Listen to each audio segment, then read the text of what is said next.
नमस्कार दोस्तों, स्वागत है आपका मेरे चैनल कॉमिक्स लाइफ में। शुरू करते हैं मनोज कॉमिक्स की एक और मज़ेदार कॉमिक्स, मकड़ी रानी और नौलखा हार पार्ट 2।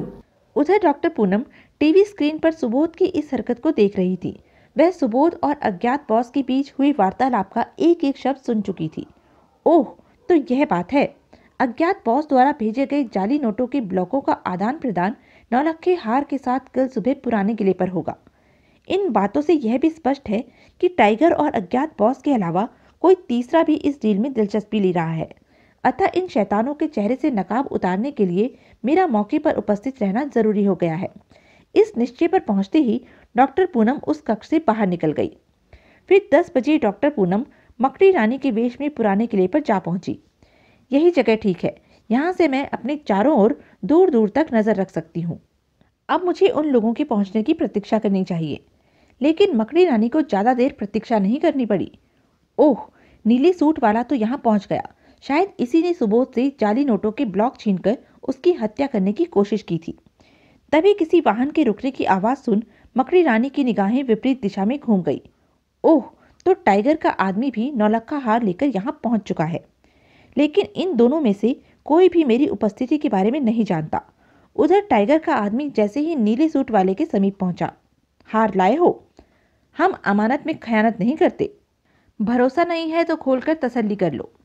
और फिर आपस में ब्रीफकेस बदलते ही नीले सूट वाला उसी दिशा में लौट पड़ा जिधर से आया था। लेकिन अभी वह कुछ ही दूर गया था कि एकाएक जोरदार धमाका हुआ और नीले सूट वाले व्यक्ति के शरीर के चीथड़े हवा में बिखर गए। धड़ाम! टाइगर से दुश्मनी लेने वाले का यही अंजाम होता है। हा हा हा हा। फिर वह व्यक्ति जैसे ही वापसी के लिए मुड़ा, मकड़ी रानी का मस्तिष्क तेजी से सक्रिय हो उठा। नीली सूट वाले का खेल खत्म हो चुका है। अब टाइगर के अड्डे तक पहुंचने के लिए मुझे उसके आदमी का पीछा करना चाहिए। इस विचार के दिमाग में आते ही मकड़ी रानी ने अपनी कार तक का फासला तेजी से तय किया। फिर थोड़ी ही देर बाद मकड़ी रानी बराबर का फासला बनाए हुए बड़ी सावधानी से टाइगर के आदमी की कार का पीछा कर रही थी। लगभग आधे घंटे बाद आगे वाली कार को एक विशाल कोठी के गेट के अंदर दाखिल होते देख मकड़ी रानी ने अपनी कार कुछ फासले पर ही रोक दी। हो न हो टाइगर का अड्डा इसी कोठी में मौजूद है। अतः कोठी में दाखिल होने से पहले मुझे इंस्पेक्टर तारकुंडे को इस जगह की जानकारी दे देनी चाहिए। अगले ही पल मकड़ी रानी कार में फिट फोन पर इंस्पेक्टर तारकुंडे से संबंध स्थापित कर बोली। इंस्पेक्टर तारकुंडे, अगर तुम नौलखा हार के लुटेरों और तस्करों के एक कुख्याति गिरोह को रंगे हाथों दबोचना चाहते हो तो दल बल सहित मेरे बताए पते पर पहुंच जाओ। मकड़ी रानी, तुम हुक्म दो और मैं ना पहुंचूं? ऐसा भला कभी हो सकता है? बेकार की बातों में समय बर्बाद मत करो तारकुंडे, पता नोट करो। पता नोट करवाने के बाद मकड़ी रानी ने संबंध विच्छेद कर दिया और कार को ड्राइव करती हुई इमारत के पिछवाड़े ले गई। फिर एक सुरक्षित स्थान पर कार खड़ी कर वह 4 दीवारी फांद इमारत के पिछवाड़े उस स्थान पर पहुंच गई जहां से एक पाइप छत तक गया हुआ था। मकड़ी रानी ने तुरंत आसपास की स्थिति का निरीक्षण किया। फिर बंदर किसी फुर्ती से पाइप के सहारे ऊपर चढ़ने लगी। छत पर पहुंचकर मकड़ी रानी ने एक बार फिर स्थिति का जायजा लिया। फिर छत से नीचे की ओर जा रही सीढ़ी के रास्ते नीचे उतरने लगी। सीढ़ियां तय करती हुई मकड़ी रानी जल्दी से इमारत के निचले भाग में स्थित गैलरी में पहुंच गई। गैलरी सुनसान पड़ी थी, अतः वह दबे कदमों से एक ओर बढ़ने लगी।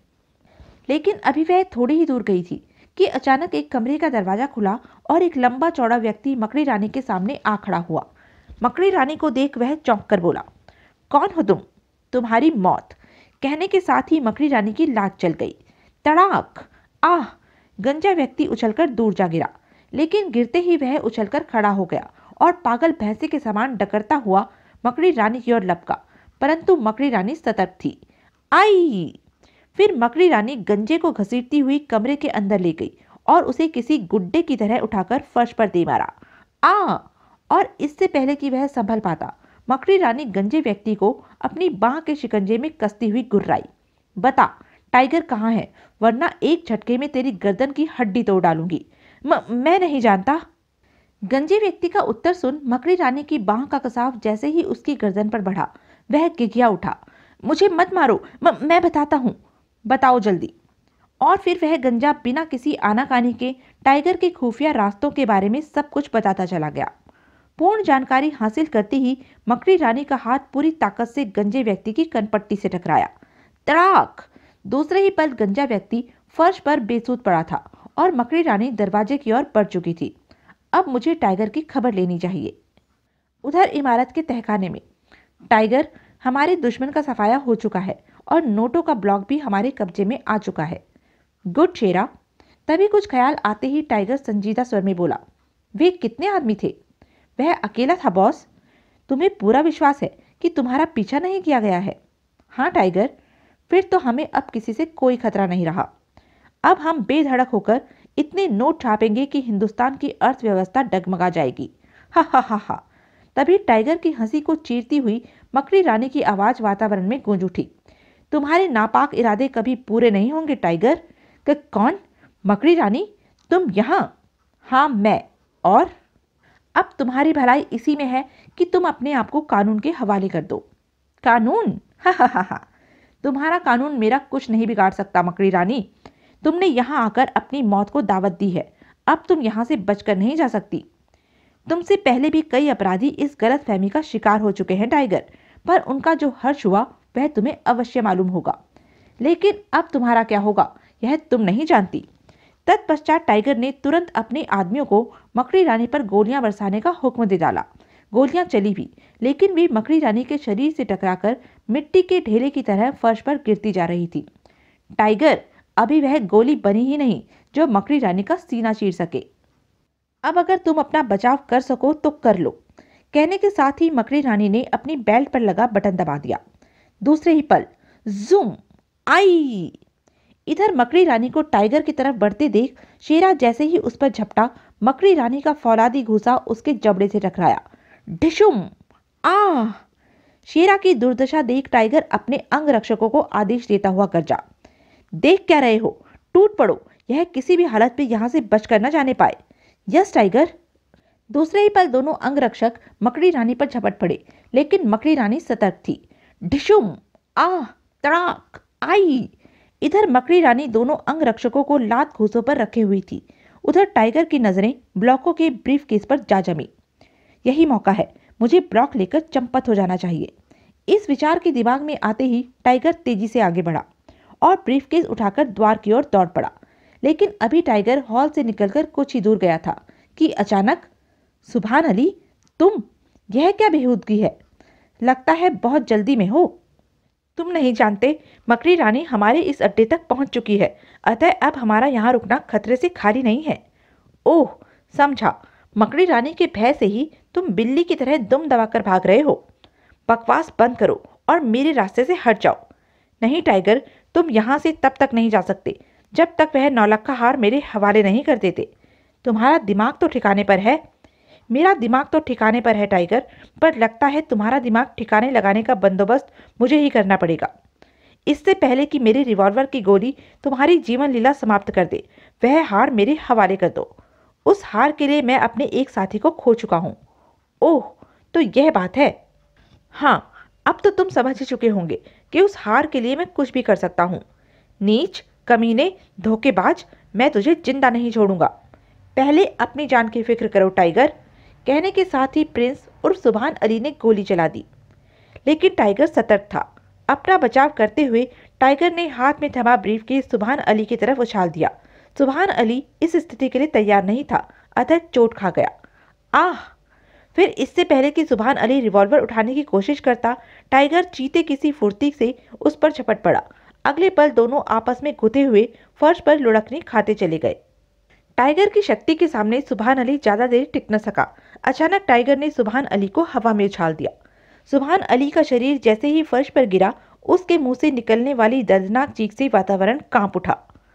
उधर टाइगर ने फुर्ती से ब्रीफकेस अपने कब्जे में किया और दौड़ पड़ा, लेकिन वह इस बात से बेखबर था कि सुभान अली के हाथ में रिवॉल्वर पहुंच चुका है। भागकर कहाँ जाएगा टाइगर के बच्चे? अपनी इस गफलत का मुआवजा उसे तुरंत ही भुगतना पड़ा। धाएं!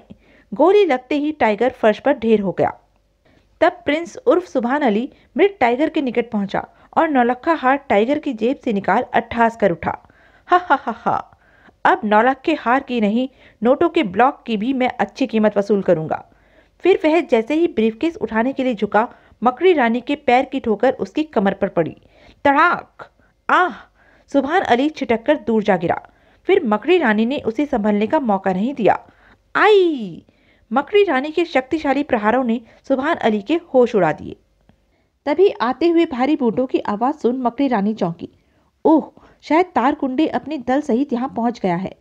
अतः उसके यहाँ पहुंचने से पहले मुझे यहाँ से खिसक लेना चाहिए। और फिर मकड़ी रानी वहाँ एक पल भी नहीं रुकी। उसके जाने के कुछ ही क्षणों उपरांत इंस्पेक्टर तारकुंडे अपने दल सहित वहाँ आ पहुंचा। ओह, अंतर्राष्ट्रीय कुख्यात ठग सुभान अली, तुम्हारे बाहर खड़े साथियों को तो मैं पहले ही हिरासत में ले चुका हूँ, अब तुम भी मेरे हाथ आ गए। तत्पश्चात इंस्पेक्टर तारकुंडे ने फर्श पर पड़े नौलक्खे हार व ब्रीफकेस को अपने कब्जे में लेने के बाद सुभान अली को भी हिरासत में ले लिया। फिर इमारत की तलाशी लेने के बाद उसने टाइगर की लाश को पोस्टमार्टम के लिए भेज दिया और इमारत को सील कर टाइगर के बेहोश साथियों और सुभान अली को साथ ले स्वयं भी अपने दल बल सहित वहां से चल पड़ा। लेकिन राह में कई प्रश्न रह रहकर उसके मन मस्तिष्क को कुरेद जाते थे। आखिर सुभान अली और अन्य लोगों को बेहोश किसने किया? क्या मकड़ी रानी यहाँ आई थी? अगर आई थी तो फिर गायब कहाँ हो गई? परंतु इंस्पेक्टर तारकुंडे को अपने मस्तिष्क में उठ रहे इन प्रश्नों का कोई उत्तर नहीं मिला। तो यह थी मनोज कॉमिक्स की एक मज़ेदार कॉमिक्स। ऐसे ही मज़ेदार कॉमिक्स के लिए बने रहें मेरे साथ। और हाँ, मेरे चैनल को लाइक, शेयर और सब्सक्राइब करना ना भूलें। धन्यवाद।